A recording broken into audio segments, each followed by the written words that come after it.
नमस्कार दोस्तों, मैं हूं धीरज और स्वागत करता हूं आपका study.com में।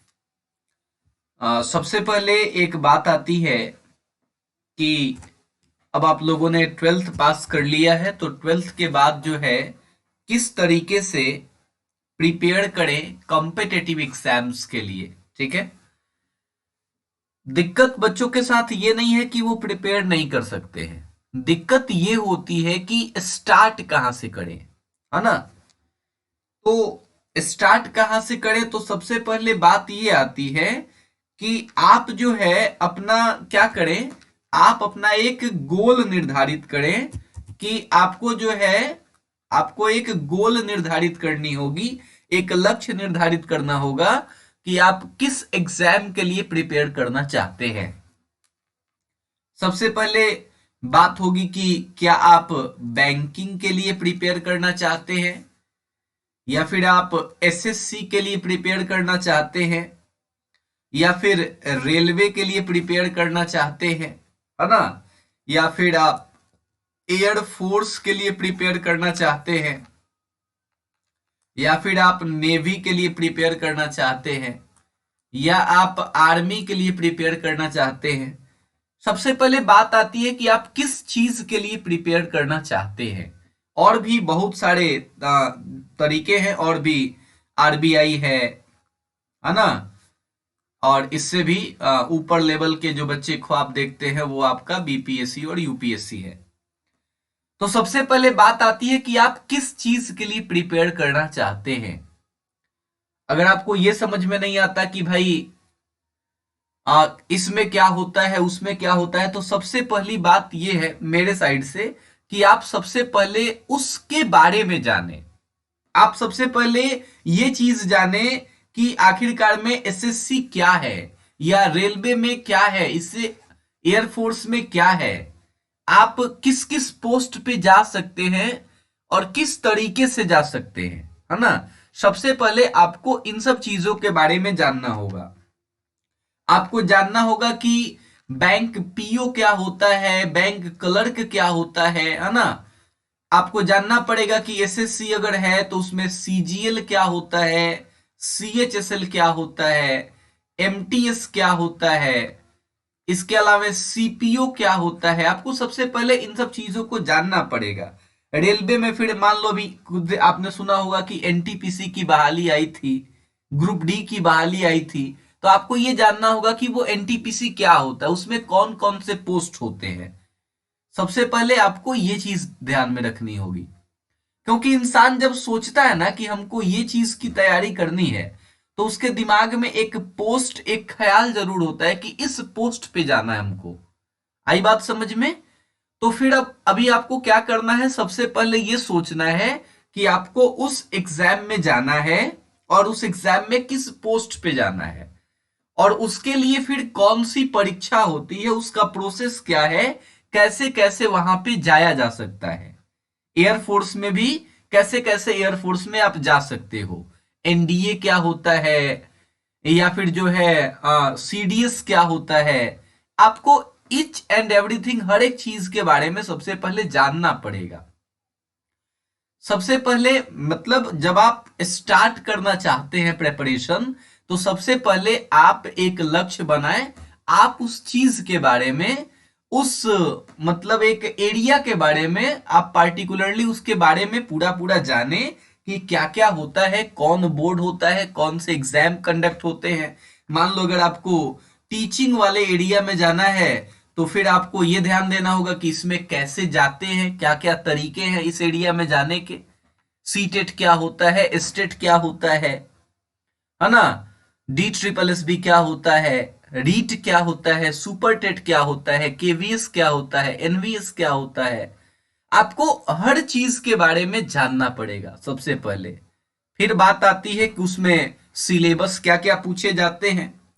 अब भाई एग्जाम कोई भी हो, नॉर्मली एग्जाम में जो पूछा जाता है वो आपका क्या पूछा जाता है, नॉर्मली आपका जीएस पूछा जाता है, या फिर इंग्लिश पूछी जाती है, या फिर आपका जो है मैथ पूछा जाता है, या फिर आपकी रीजनिंग पूछी जाती है। ठीक है ना, ये चीजें आपको पूछी जाती हैं। ठीक है, इस लेक्चर को अच्छे से सुनना, बहुत इंपॉर्टेंट लेक्चर है आपके लिए ये। नॉर्मली एग्जाम में यही पूछा जाता है। कुछ एग्जाम ऐसे हैं जहां पे सबकी बराबर बराबर वैल्यू है, जैसे एसएससी हो गया, सबकी बराबर बराबर वैल्यू देता है एसएससी।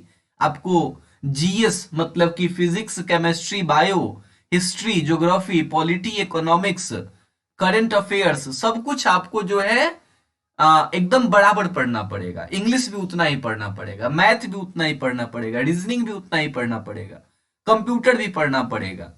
तो आपको लगभग हर चीज एकदम इक्विवेलेंट पढ़ना होगा, सब कुछ बराबर बराबर पढ़ना होगा, ठीक है ना। ये आपका एसएससी का अपना एक तरीका है। लेकिन वही रेलवे में कुछ एग्जाम ऐसे हैं जहां फिजिक्स पे थोड़ा ज्यादा फोकस होता है, वहां फिजिक्स थोड़ा बहुत ज्यादा डीप जाके पढ़ना पड़ता है। तो आपको सबसे पहले तो एक चीज होती है कि किस एरिया में जाना है आपको। जैसे बीपीएससी का एग्जाम होता है तो उसमें इंग्लिश से कुछ खास वास्ता उसका नहीं है, मैथ से कुछ खास वास्ता उसका नहीं है, रीजनिंग से कुछ खास वास्ता नहीं है उसका, है ना। मतलब पूछे जाते हैं मैथ और रीजनिंग, बहुत कम क्वेश्चन होते हैं फ्री में, है ना। जीएस जो है खूब अच्छा खासा पूछा जाता है। तो आपको एक पहले तो एरिया डिसाइड करना होगा कि किस एरिया में आपको जाना है। बच्चे के दिमाग में दो चीजें होती हैं, एक होता है कि हम ऐसा पढ़ें कि हम कोई भी एग्जाम निकाल लें, एक ये तरीका होता है पढ़ने का। या एक ऐसा तरीका होता है कि हम जो है क्या करें कि हम इस पार्टिकुलर एग्जाम के लिए ही पढ़ रहे हैं, उसी एग्जाम के लिए पढ़ रहे हैं। तो आपको पहले अपनी अप्रोच देखनी है कि आपका अप्रोच क्या है। वो पार्टिकुलर अप्रोच है कि आपको इसी के लिए पढ़ना है, या फिर आपका अप्रोच है कि नहीं भाई कोई भी एग्जाम दे सकते हैं, हमको ऐसा पढ़ना है। अगर पार्टिकुलर एग्जाम की बात है तो फिर तो उसका आप सिलेबस देखो कि उसके सिलेबस में क्या क्या मेंशन है, ऑफिशियली क्या क्या उसमें लिखा हुआ है कि हाँ जी क्या क्या पढ़ना है। आप उसको देखो, उस सिलेबस को देखो। और अगर आप ऐसा करते हैं कि आपको भाई कोई भी एग्जाम मान लो पढ़ना है, सब एग्जाम के लिए आपको पढ़ना है, तो फिर आपको हर एक चीज का एक पार्टिकुलर जो कॉमन सा एक सिलेबस है वो आपको पता होना चाहिए। जैसे इंग्लिश मान लो अगर किसी भी एग्जाम में पूछी जाती है तो नॉर्मली इंग्लिश में पूछा क्या जाता है, आपको ये आइडिया होना चाहिए। मैथ अगर है कॉमनली पूछा जाता है तो मैथ में कौन कौन से वो चीजें हैं जो आपको पढ़ने ही पढ़ने हैं, ये हर एग्जाम में आता है। बाकी कुछ एग्जाम खास हैं तो उसमें कुछ खास टॉपिक बढ़ जाएंगे। रीजनिंग है तो कुछ चीज तो ऐसी होगी जो कॉमन है, जो सब में आते हैं। लेकिन कुछ ऐसा होगा जो आपका क्या होगा, जो कुछ खास एग्जाम में आते हैं। वैसे ही जीएस है, हिस्ट्री, ज्योग्राफी, है ना। इसमें भी आपको यह ध्यान देना होगा कि कुछ तो खास होंगे जो आपके जो है उसी एग्जाम में आते होंगे, और कुछ होंगे जो नॉर्मल हैं जो सब एग्जाम में आते हैं।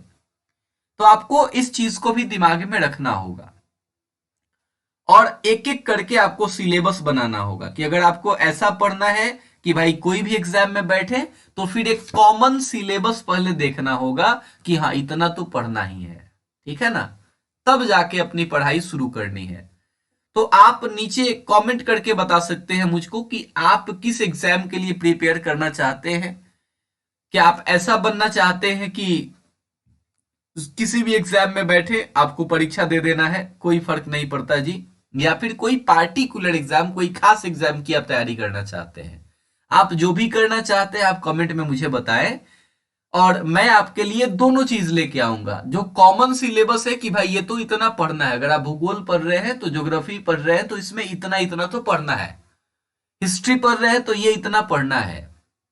हाँ कुछ बच्चों को ये भी पता नहीं होती है कि हिस्ट्री पढ़ना है तो कहां से पढ़ना है, पढ़ रहे हैं पता नहीं चल रहा है कि कब खत्म होगा, है ना।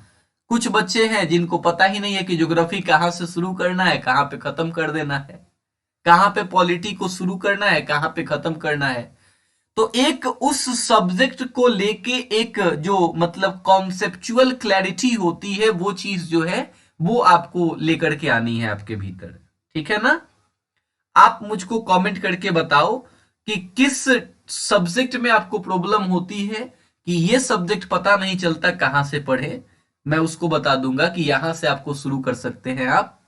या फिर आप मुझे बताइए कि इस सब्जेक्ट का मतलब इस एग्जाम में क्या सिलेबस है, या फिर आप बताएं कि इस एग्जाम में या इस पोस्ट पे कैसे जाते हैं, या फिर आप मुझसे पूछ सकते हैं कि यहाँ पे कोई एक पार्टिकुलर एग्जाम हो, या फिर कॉमन अगर आपको सारे एग्जाम देने हो तो फिर आपको क्या रणनीति अपनानी चाहिए। ठीक है, तो आपके जो भी अभी डाउट्स हैं वो मुझको आप कमेंट करें, अगले वीडियो में मैं उसका समाधान लेकर के आपके लिए आऊंगा कि अगर आपको सारे एग्जाम में बैठने हैं फिर आपको कैसे पढ़ना चाहिए, और अगर आपको किसी पार्टिकुलर एग्जाम में बैठना है, सारे एग्जाम में बैठना है फिर तो ये चारों पढ़ना पड़ेगा, जीएस, इंग्लिश, मैथ, रीजनिंग, और किसी पार्टिकुलर एग्जाम में पढ़ना है तो क्या पढ़ना है और किसमें क्या फोकस करना है वो उसकी अलग वीडियो होगी। ठीक है, तो आप मुझे कमेंट करके बताएं, फिर हम लोग जो है ऐसे ही टॉपिक पे अब कंटिन्यू करेंगे। Okay, thank you so much for watching this video. मिलते हैं अगले वीडियो में, तब तक के लिए धन्यवाद।